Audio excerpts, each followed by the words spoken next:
Welcome back. So let's get into this discussion now. The Portfolio Committee on Public Service and Administration is calling for accountability in the reports of the alleged fake R1 billion agreement of the Government Pensions Administration Agency to lease a building for its headquarters for the next 10 years. The committee wants the agency leadership to appear before it to account. But for more on this, we are joined by the committee chairperson, Mr. Jan de Villiers. Mr. de Villiers, a good evening to you. Thank you so much for joining us.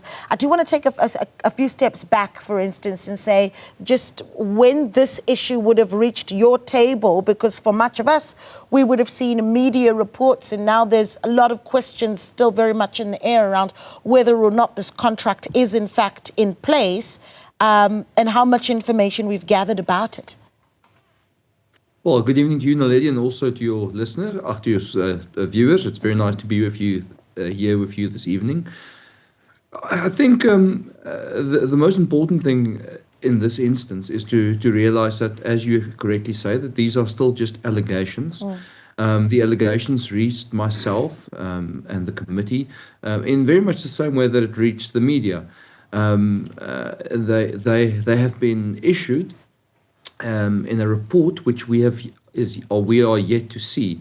So what we've called for is that the GPAA must appear before our committee to testify and to give background and to answer these unanswered questions about this alleged R1 billion ghost contract to lease a building which apparently does not exist.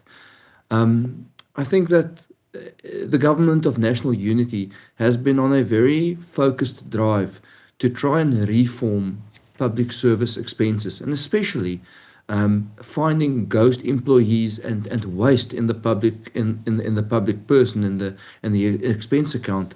But I must say, I am very surprised that we have found something like this, or potentially found something like this, a ghost contract amounting to R1 billion, which, I mean, that's 1,000 million. It is a serious amount of money. So if it is true, it is a very serious allegation.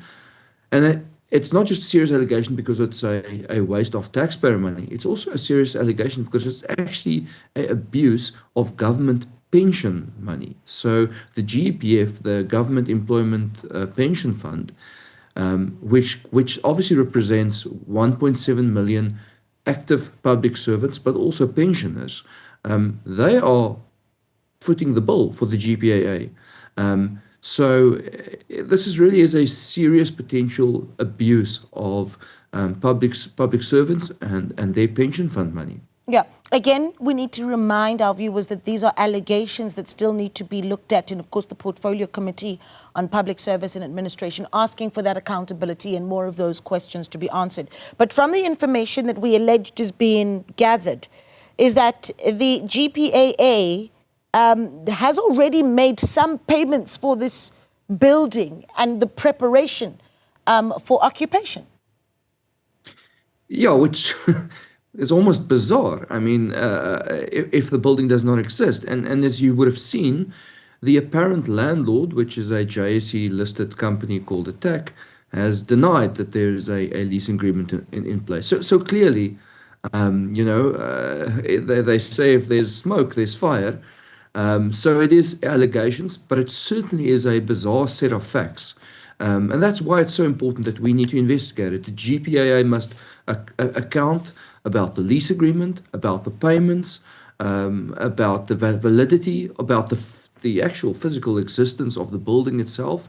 We need to establish whether this is all just one big mistake. Is there just confusion? Or if there really is a ghost contract for a building that doesn't exist, payments that have been made for a building that doesn't exist, a lease agreement that does not exist. So we need to establish these facts, and if they are true, they are a serious breach, and it's corruption.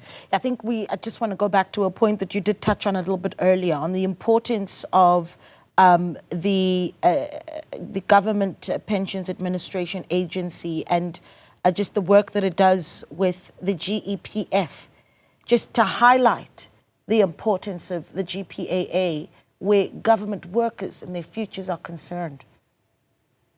Yes, absolutely. And I mean, if if we want, I mean, I even want to go a step back. If we want to fix South Africa, if we want to get this country back on the road, then and this is something which we really drive in our portfolio of public service and administration, is we need to create a professional, merit-based public service, a new class of public servants who are chosen and who work in their separate departments in government because they are professionals and they choose to serve the people. But if you make a choice to serve the people and if you work for government, it is absolutely part of your rights and your package to have a pension fund that is responsibly managed, which is your retirement guarantee, which gives you the safety that while you are serving the public and while you are being that professional that helps bring South Africa back on track, that you have the safety of your pension fund one day to retire on. So it is absolutely essential that GEPF money is not squandered, that good investments are made, and certainly that it is not stolen or siphoned into the hands of criminals inside the government. Yeah, of course, the Portfolio Committee calling for accountability. So let's go through perhaps the list of calls that you are making to really start to make sense of these allegations, who you want to see before the committee. So I think at the end of the day, and this is really what we need to establish, we would need to talk to the CEO of the GPAA and also the board. I think those are the two most important decision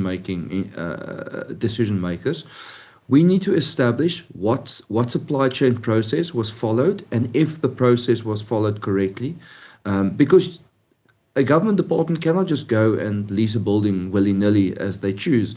There are procedures that need to be followed, supply chain procedures to procure any service or product. We need to establish if a lease agreement was indeed signed, how they established what the best building is to use, if market rates was used, I actually can't even believe I'm saying this, but if the building exists, if the landlord is real. So at this stage, we need to interrogate all circumstances surrounding this. And I just want to tell the viewers,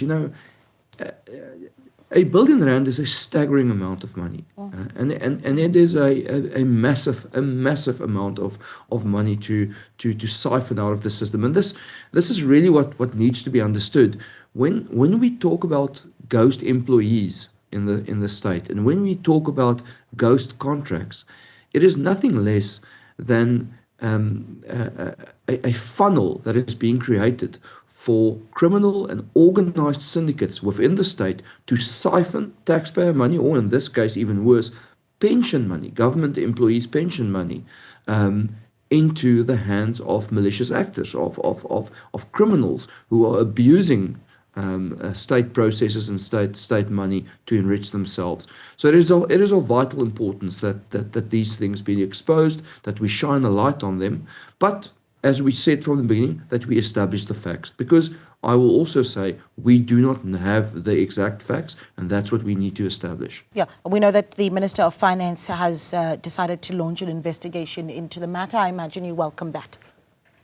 Yes, absolutely. On both the issue of ghost employees and finding wastage within the public sector wage bill, and now on this, we work closely with Treasury. We welcome all of these proactive moves that the Minister of Finance has initiated to find the waste in the public sector wage bill. Because at the end of the day, Naledi, every rand that is squandered, that is not spent on service delivery, is money that could have been used to improve South Africa, to improve the lives of South Africans, and to give them better service delivery. So it is one thing to say that our public service bill is too high, which is a fair comment. But it's not necessarily just because of the amount of people being employed. It is because of waste in the public sector bill and waste in government expenses because of corruption. And we need to cut it out of the system. Yeah, well, we'll be watching very closely to see just the work of the Portfolio Committee and certainly what comes out of that investigation that the Finance Minister has decided to launch into the matter as well. But we're going to leave it there. Thank you for your time. Mr. Jan de Villiers, chairperson of the Portfolio Committee on Public Service and Administration.